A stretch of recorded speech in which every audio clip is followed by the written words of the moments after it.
হ্যাঁ বন্ধুরা, শুভ দুপুর।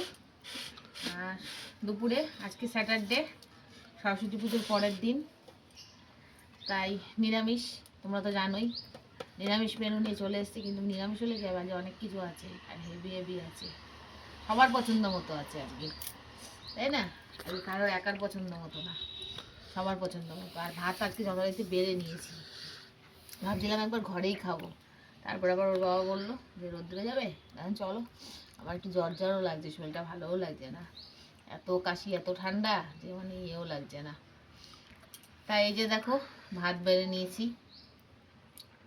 আর কালকে সরস্বতী পুজোতে কে কেমন ঘুরলে সেটা বলো, কেমন আনন্দ করলে সরস্বতী পুজোতে। আমরাও একটু ঘুরেছি, তার ভিডিও পাবে। আর মেনুটা দেখিয়ে দিই চলো, কথা না বাড়িয়ে।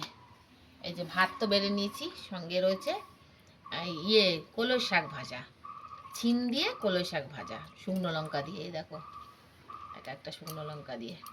তবে শাকটা না অতটা ভালো না, কেননা এখন অনেক মানে শীত চলে যাচ্ছে তো, একটু বাড়তি হয়ে গেছিলো আর কি, বুড়ো হয়ে গেছিলো শাকটা। তাও ওই বেছে ফেলে যা একটু কেটে নেওয়া হয়েছে। তবে এই শাকটা আমার ভীষণ ফেভারিট। আর সঙ্গে রয়েছে বেগুন ভাজা। বেগুন ভাজাটা খাবো এই যে কলাইয়ের ডাল দিয়ে, লাউ দিয়ে ছিম দিয়ে কলাইয়ের ডাল করা হয়েছে। আমার ছেলের মুখ শুকিয়ে গেল যেই শুনলো কলাইয়ের ডাল, আর কোনো কথা নেই, মুখ খারাপ, ওর মুড খারাপ হয়ে যায়। এই ডাল বেগুন ভাজা দিয়ে খাবো। আর সঙ্গে রয়েছে এই যে ফুলকপির পকোড়া, দেখো একটা কি বড় বড় সাইজের। হ্যাঁ, আর রয়েছে এই দেখো পাশের বাড়ির থেকে গোটা সেদ্ধর প্রসাদ দিয়েছে, তা নিরামিষ বলে ভাবলাম ভাতের সাথেই নিয়ে বসি, সবাই খাবো, শেষ হয়ে যাবে। তা এই গোটা সিদ্ধর প্রসাদ এদেশীয়দের হয়, যেটা জানো তোমরা অনেকে। এটা পাশের বাড়ি কাকিমা প্রত্যেক বছর দেয় আমাদেরকে, আর এটা খেতে বেশ ভালোই লাগে।